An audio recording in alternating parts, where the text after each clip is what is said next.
जिंदगी की राहों में अक्सर ऐसा होता है, फैसले जो मुश्किल हो वही बेहतर होता है।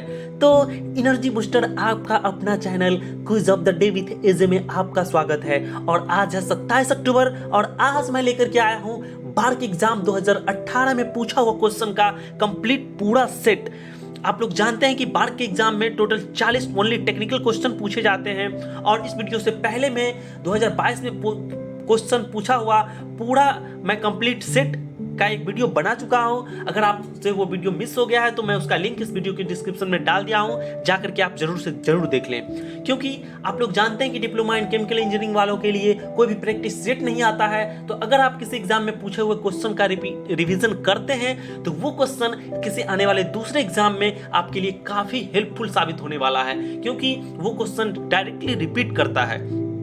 तो स्पेशली ये question diploma in chemical engineering वालों के लिए है।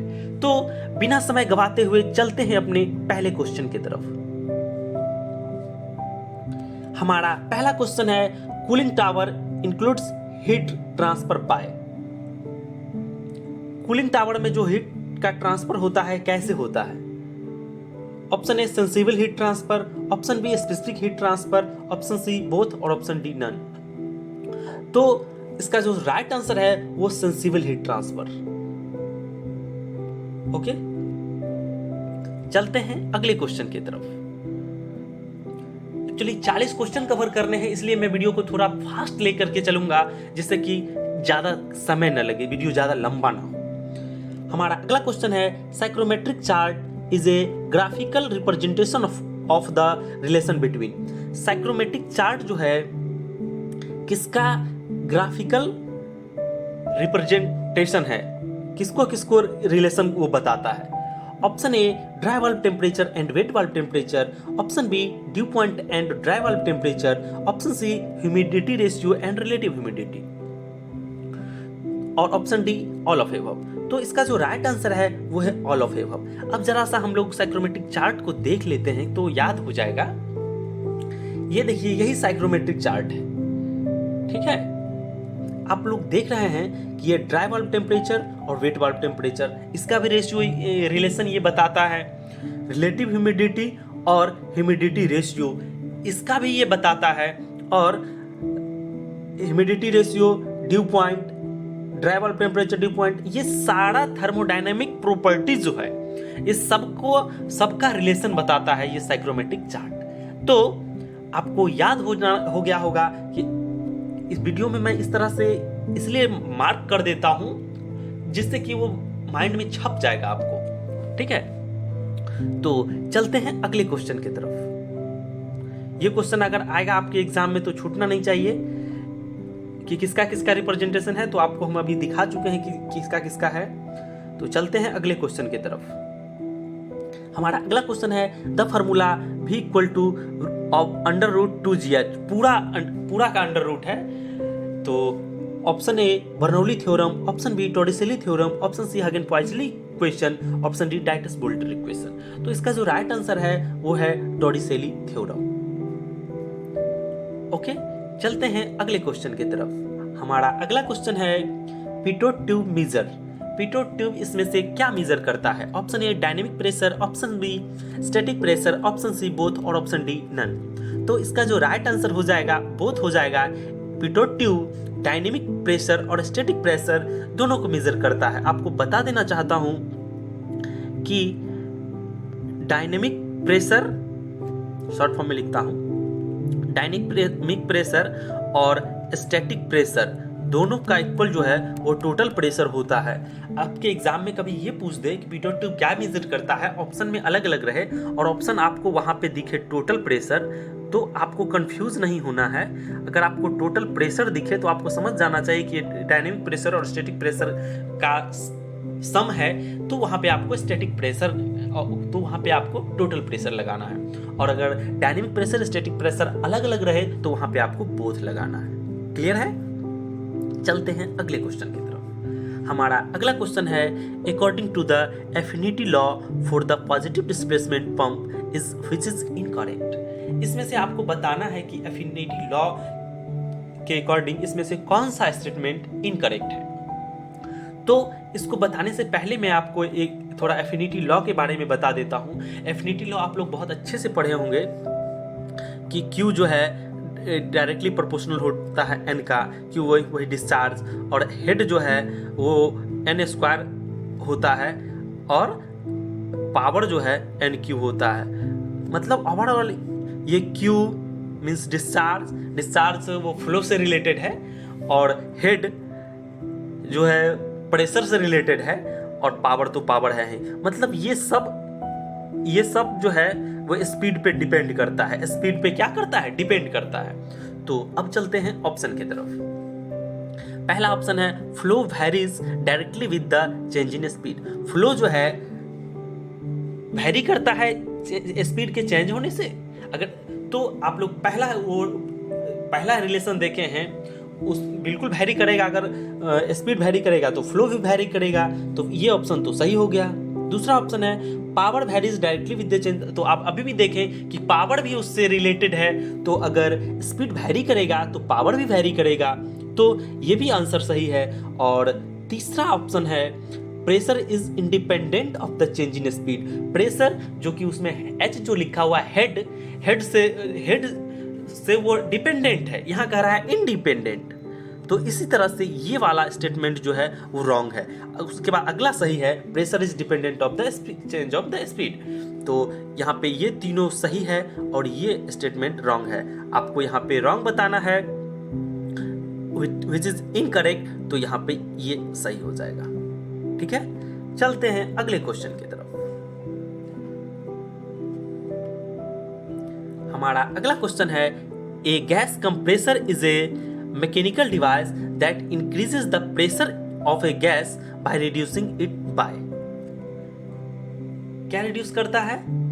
तो option A volume, option B velocity, option C mass, option D density. तो इसका जो राइट आंसर है वो हो जाएगा वॉल्यूम। चलते हैं अगले क्वेश्चन की तरफ। हमारा अगला क्वेश्चन है the mixture of ice and water form ए।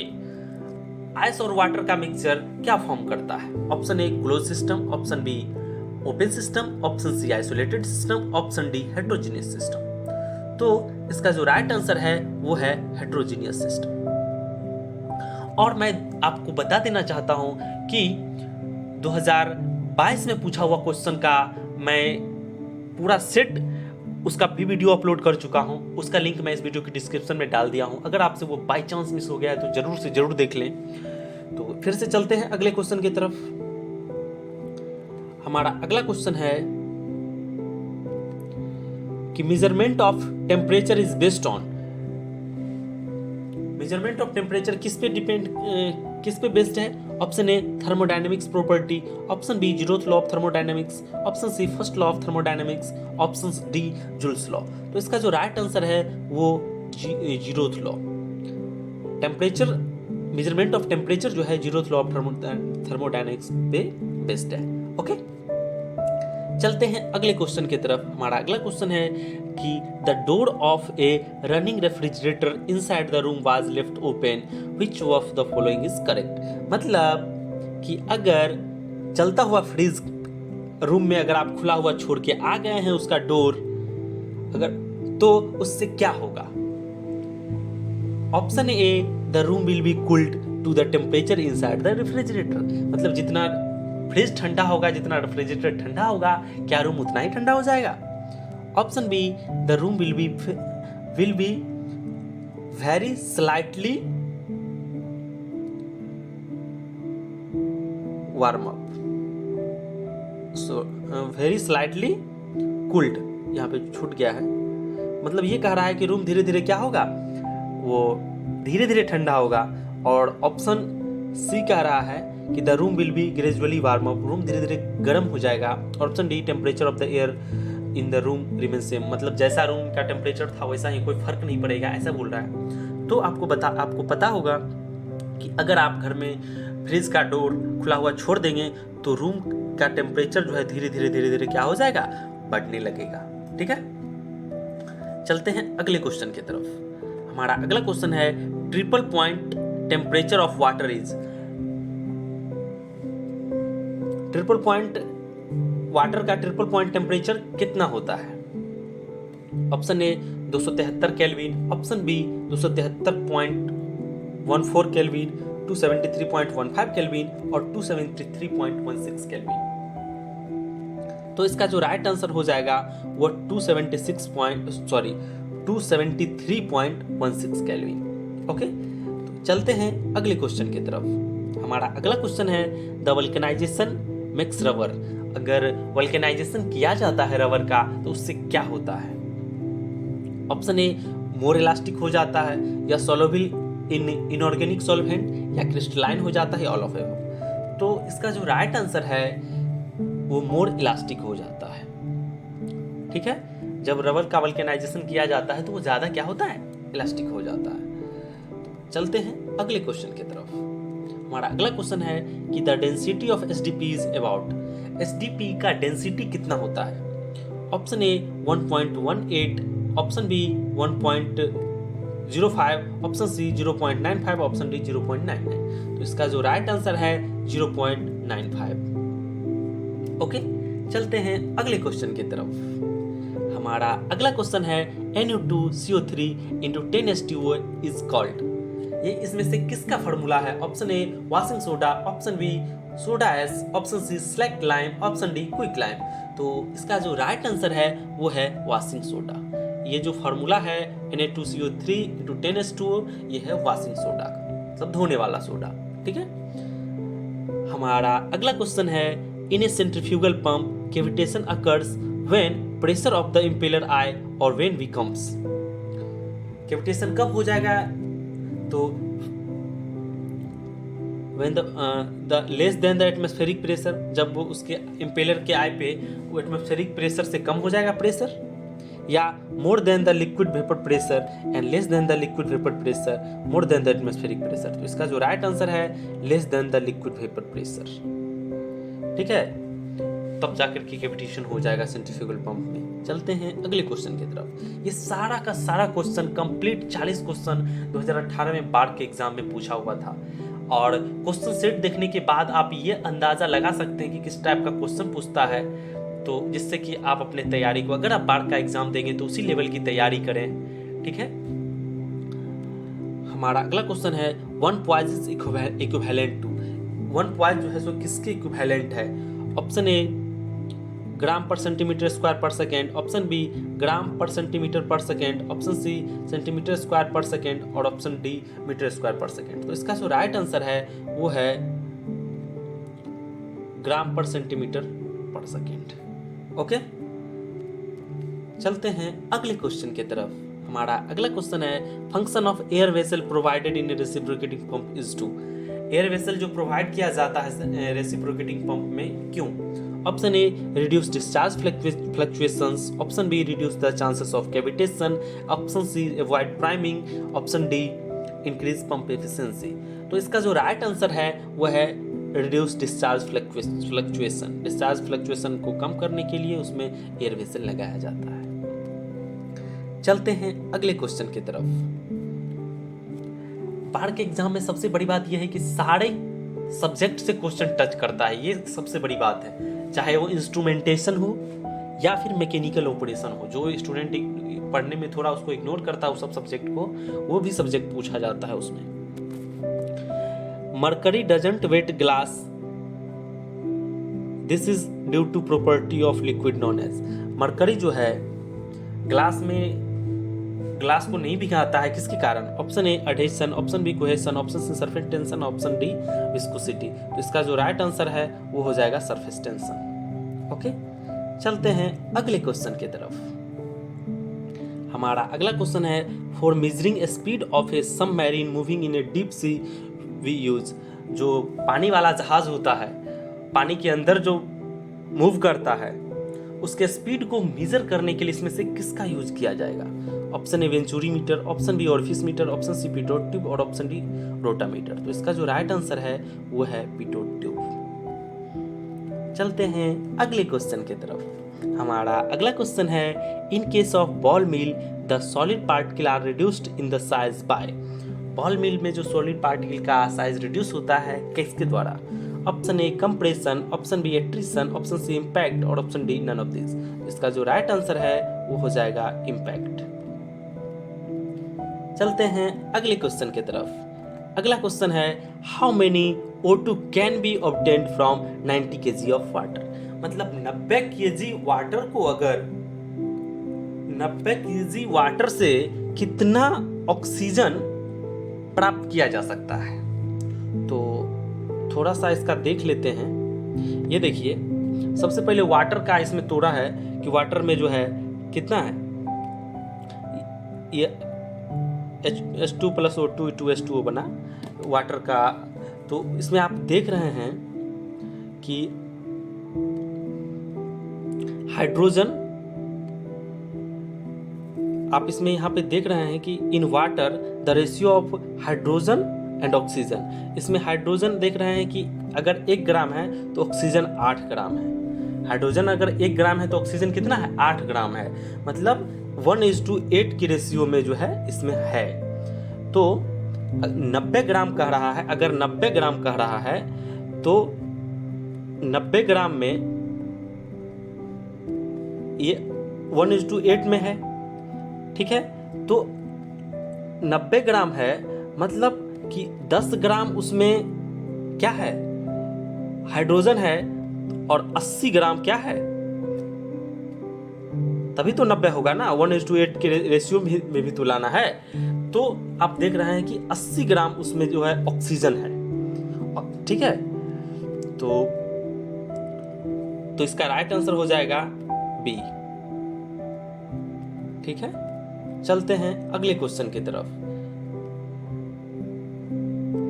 हमारा अगला क्वेश्चन है for the gaseous mixture gaseous phase reaction N2 + O2, ये रिएक्शन है, इसमें हीट भी इतना फॉर्म होता है। The decomposition of NO is favoured by. NO का जो नाइट्रोजन ऑक्साइड का जो डिकम्पोजिशन होता है उसके लिए क्या कंडीशन है, increasing the concentration of N2, decreasing in temperature, increasing pressure, decrease in pressure. तो इसका जो राइट आंसर है डिक्रीज इन टेम्परेचर, ठीक है। चलते हैं अगले क्वेश्चन की तरफ। हमारा अगला क्वेश्चन है Raoult's law is used for.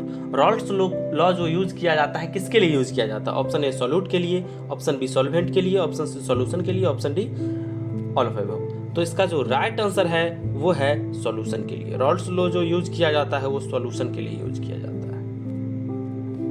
चलते हैं अगले क्वेश्चन की तरफ। अगला क्वेश्चन है pick out the wrong unit conversion. इसमें से बताना है कि किसका ये कन्वर्जन ये गलत है। तो कह रहा है 1 ATM = 760 mmHg, ये सही है। ये कह रहा है 1 kPa = 100 बार, और कह रहा है 1 मेटा = 1 टॉर, ऑल करेक्ट। तो इसका जो राइट आंसर ये यहाँ पे जो रॉन्ग दिया हुआ है ये बी दिया हुआ है, क्योंकि यहाँ पे हम वो कैलकुलेटर डाउनलोड करके आपको स्क्रीनशॉट पर दिखाए हैं कि 1 kPa = 0.01 बार होता है, ठीक है। लेकिन यहाँ पे कह रहा है 100 बार, तो यही स्टेटमेंट जो है वो गलत है, ठीक है। तो चलते हैं फिर अगले क्वेश्चन की तरफ। हमारा अगला क्वेश्चन है, ये न्यूमेरिकल है। बार के एग्जाम में तो न्यूमेरिकल आना ही आना है, ठीक है। तो देखिए अगला ये क्वेश्चन हमारा equal mass of H2 and hydrogen and helium and क्या है methane CH4 are mixed in an empty container at 300 kelvin when total pressure is 2.6 the partial pressure of hydrogen. तो आपको इसका बताना है हाइड्रोजन का पार्शियल प्रेशर क्या होगा। तो इसका जो राइट आंसर है वो तो 1.6 है। कैसे है वो थोड़ा सा आप देख लीजिए, यहाँ पे पूरे डिटेल्स में सॉल्यूशन किया हूँ आपके लिए, एक एक चीज़ लिखा हूँ। तो वीडियो को पॉज करके स्क्रीनशॉट लेकर के इसको आप देख लीजिए, क्योंकि सारा चीज़ मैं इसमें समझा दिया हूँ क्लियर। अगर सॉल्यूशन वैसे किया जाए तो सिर्फ एक लाइन में यहाँ से कर सकते हैं, लेकिन आपको समझने के लिए आपको हम पूरा अच्छे से राम कहानी लिखे हैं कि आपको क्लियर हो जाए, तो आप इसको देख लीजिएगा, ठीक है। चलते हैं अगले क्वेश्चन की तरफ। हमारा अगला क्वेश्चन है in the reaction N2 + O2 2NO increasing the pressure will result in. तो option A shifting the equilibrium towards the right, shifting the equilibrium towards the left, no change in equilibrium condition. इसमें क्या है, इसका right answer जो हो जाएगा no change in equilibrium condition, equilibrium condition पे कोई चेंजिंग नहीं होगा। चलते हैं अगले क्वेश्चन की तरफ। क्यों नहीं होगा तो उसके लिए थोड़ा ये है, इसको एक बार आप लोग पढ़ लीजिएगा। According to Le Chatelier principle, when we apply high pressure the system will react in such a way that it counter the effect. ये ली चैटरियर प्रिंसिपल तो यही कहता है ना, of increasing pressure, so the system has to shift the equilibrium towards the less number of mole side, decreasing the volume and thus opposing the effect. But in the given reaction, the number of moles are same in both reactant and product side, so the tendency to shift the equilibrium towards product side and reactant side become equal and thus showing no effect on equilibrium। ठीक है, तो explanation मैं पूरा अच्छे से करके लाया हूं, इसको आप लोग देख लीजिएगा। चलते हैं अगले क्वेश्चन की तरफ। हमारा अगला क्वेश्चन है which of the following controller has maximum offset. ये देखिए इंस्ट्रूमेंटेशन का क्वेश्चन आ गया। इसमें से बताना है कि आपको कौन सा ऑफसेट में सबसे ज्यादा ऑफसेट है, किस कंट्रोलर में। Option A P controller, option B P I controller, option C P I D controller और option D I D controller. इसका जो राइट आंसर है वो पी कंट्रोलर में जो है मैक्सिमम ऑफसेट है। ठीक है, चलते हैं अगले क्वेश्चन की तरफ।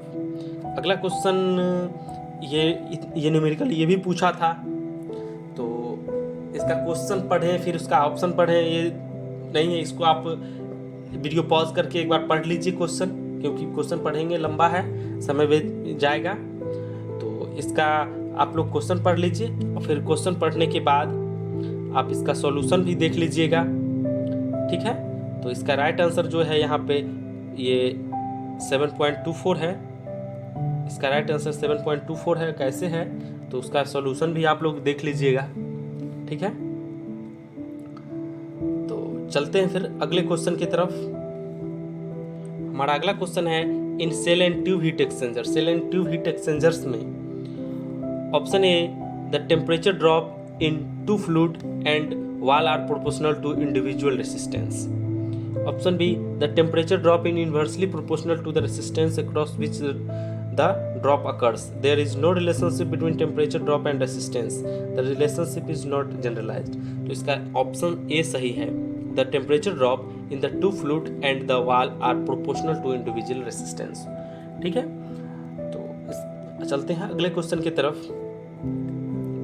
हमारा अगला क्वेश्चन है, ये भी अगला क्वेश्चन है फॉर एब्जॉर्बिंग ए स्प्रिंग क्या है sparingly soluble gas in a liquid. Option A gas side mass transfer coefficient should be increased, option B liquid side mass transfer coefficient should be increased और option C liquid side mass transfer coefficient should be decrease, mass transfer coefficient should be kept constant. तो इसका जो right answer है वो है B कि liquid size mass transfer coefficient should B increases. ठीक है, चलते हैं अगले क्वेश्चन की तरफ। अगला क्वेश्चन है वीपिंग इन डिस्टिलेशन कॉलम। वीपिंग जो है कैसे होता है, तो ऑप्शन ए, ये ऑप्शन ए है वो सेम क्वेश्चन के कलर का हो गया, एडिट करने में थोड़ा प्रॉब्लम है। तो ऑप्शन ए है increasing tray efficiency, option B provide large interfacial surface for the mass transfer, option C result due to very high gas velocity, option D result due to very low gas velocity. तो इसका जो right answer है results due to very low gas velocity. और weeping के बारे में तो आपको हम एक वीडियो में बताए हुए ही हैं। अगर आप मेरे हर एक वीडियो को अगर ध्यान से देखते होंगे तो ज़्यादा आपका क्लियर रहेगा, आपका कॉन्फिडेंस उतना ही ज़्यादा बूस्टअप होगा, उतना ही ज़्यादा बिल्डअप होगा। चलते हैं अगले क्वेश्चन की तरफ। हमारा अगला क्वेश्चन है what is the unit of thermal conductivity. Thermal conductivity का यूनिट जो है इसमें से कौन सा है। ठीक है, तो अब वाट पर मीटर पर केल्विन अगर वाट में रहता है तो लोग धड़ाक से लगा देता है, लेकिन यहाँ पे थोड़ा सा चेंज है, kilo calorie per hour meter degree Celsius में आपको बताना है। तो तो option A kilo calorie per hour per meter square per degree Celsius, या kilo calorie per hour per meter per degree Celsius. Option C kilo calorie per hour per meter, option C kilo calorie per hour per degree से। इसका जो right answer है आप लोग देख रहे हैं बी इसका राइट आंसर है। ठीक है, आपको ये सब ऑप्शन के साथ साथ इसलिए सामने लाते हैं कि आपको अगर देखा हुआ क्वेश्चन ये रहेगा तो एग्जाम में गलत बिल्कुल भी नहीं होगा। अगर आप क्वेश्चन को बार बार देखेंगे तो नज़र से गुजरा हुआ रहेगा तो आपको फटाक से आप आंसर लगा लोगे। चलते हैं अगले क्वेश्चन की तरफ। हमारा अगला क्वेश्चन है condensation of vapour gas mixture just begins when where P जहाँ पे जो है partial pressure of the vapour है और स्मॉल पी, ये स्मॉल पी जो है पार्शियल प्रेशर ऑफ वेपर है और कैपिटल पी जो है सो vapour pressure of the liquid है। तो वहाँ पे जो है सो कंडेंसेशन क्या हो जाएगा वेपर गैस मिक्सचर का, तो जब पार्शियल प्रेशर वेपर का और पार्शियल प्रेशर लिक्विड का दोनों इक्वल हो जाएगा तो कंडेंसेशन स्टार्ट हो जाएगा। ठीक है, condensation of A vapour gas mixture start हो जाएगा कब, तो जब वेपर का और लिक्विड का दोनों का पार्शियल प्रेशर जो है, इसका पार्शियल प्रेशर वेपर का और वेपर प्रेशर लिक्विड का दोनों जब इक्वल हो जाएगा तब जाकर के क्या होगा, कंडेंसेशन स्टार्ट हो जाएगा। ठीक है, चलते हैं अगले क्वेश्चन की तरफ। हमारा अगला क्वेश्चन है गियर पंप। गियर पंप इसमें से कौन सा है? Option A positive displacement pump, option B centrifugal pump, option C it is a non positive displacement pump, option D can be started with delivery valve closed. तो इसका जो right answer है gear pump जो है एक positive displacement pump का example है। ठीक है, चलते हैं अगले क्वेश्चन की तरफ। हमारा अगला क्वेश्चन है corrosion resistance of steel is increased by addition of. Steel में कोरोजन नहीं हो इसलिए स्टील बनाते समय उसमें क्या डाला जाता है? Option A chromium and nickel, option B aluminium and zinc, option C aluminium and nickel and molybdenum, option D tungsten and sulphur. तो इसका जो राइट आंसर है वो है क्रोमियम एंड निकल। स्टील में कोरोजन ना हो, जंग ना लगे, इसीलिए उसमें क्रोमियम और निकल मिलाया जाता है at the time of manufacturing of steel. Okay, हमारा अगला क्वेश्चन है what is the pH value of A solution containing equal concentration of hydroxyl and hydrogen ion. कह रहा है उस सॉल्यूशन का पीएच कितना होगा जब उसका हाइड्रोक्सिल और हाइड्रोजन आयन मतलब H+ और OH- दोनों जो है सो इक्वल में होगा तो कितना होगा? तो option A 0, option B 10, option C 7 और ऑप्शन डी 14। तो अब दोनों बराबर है तो न्यूट्रल होगा, तो उसका पीएच वैल्यू क्या होगा? 7 होगा, न्यूट्रल है तो। ठीक है, हमारा अगला क्वेश्चन है, अब आपको देखिए ये क्वेश्चन, इस टाइप का क्वेश्चन एग्जाम में पूछता है तो लोग छोड़ देता है या फिर गलत लगाने का चांस, तो इसको ऑप्शन आप अच्छे से पढ़िए। कह रहा है which of the among the following statement is correct with respect to the heat capacity of a substance। ठीक है, option A heat capacity is higher for liquid state than for the solid state. कह रहा heat capacity जो है liquid state का ज़्यादा होता है। कह रहा heat capacity is lower for liquid state then gases state. Liquid state का ज़्यादा होता है गैसेस स्टेट से। और कह रहा heat capacity is higher for solid than liquid. Heat capacity is equal for solid liquid below melting point. इसका जो राइट आंसर है वो ए हो जाएगा कि heat capacity is higher for liquid than solid. ठीक है, हीट कैपेसिटी जो है लिक्विड का ज्यादा होता है सॉलिड्स। अगला क्वेश्चन है हमारा temperature and velocity profile are identical when dimensionless Prandtl number is. मतलब टेम्परेचर और वेलोसिटी प्रोफाइल आइडेंटिकल हो जाएगा कब? जब प्रेंटल नंबर कितना होगा? Option A 1, 2, 3, 4। तो इसका जो सही आंसर है 1। जब 1 हो जाएगा तो वह इक्वल हो जाएगा। ठीक है, आइडेंटिकल हो जाएगा। अगला क्वेश्चन है हमारा which of the following works on the principle of compression and impact. इसमें से कौन जो है कंप्रेशन एंड इम्पैक्ट के प्रिंसिपल पे चलता है। Option A fine crusher, option B jaw crusher, option C tramp crusher, option D gyratory crusher. तो इसका जो सही आंसर है वो है जायरेटरी क्रशर। अगला क्वेश्चन और आज का हमारा आखिरी क्वेश्चन है, which of the following reagent is used for bleaching paper pulp. Bleaching paper pulp में कौन सा यूज किया जाता है reagent? Option A activated clay, option B bromine, option C chloride dioxide, option D magnesium sulphide. तो इसका जो right answer है वो है क्लोरीन डाइऑक्साइड। ठीक है, तो ये आपका ये रहा पूरा कंप्लीट बार के एग्जाम में पूछा हुआ क्वेश्चन। अगर आपको लगता है कि ये वीडियो हमारे लिए इम्पोर्टेंट है तो चैनल को अगर आप सब्सक्राइब किए हुए हैं तो अपने दोस्तों को ज़रूर से ज़रूर शेयर कर दीजिए, और अगर आप हमारे चैनल पे नए हैं तो सब्सक्राइब करके बेल आइकन दबा दीजिए, जिससे कि हमारे आने वाले वीडियो का नोटिफिकेशन मिले। क्योंकि डिप्लोमा इन केमिकल इंजीनियरिंग से रिलेटेड किसी एग्जाम में पूछा हुआ क्वेश्चन का मैं पूरा सेट लाऊंगा, जो कि आपके आने वाले एग्जाम में एकदम रास्ता आसान हो जाएगा। तो धन्यवाद, पूरा वीडियो देखने के लिए आपका बहुत बहुत धन्यवाद।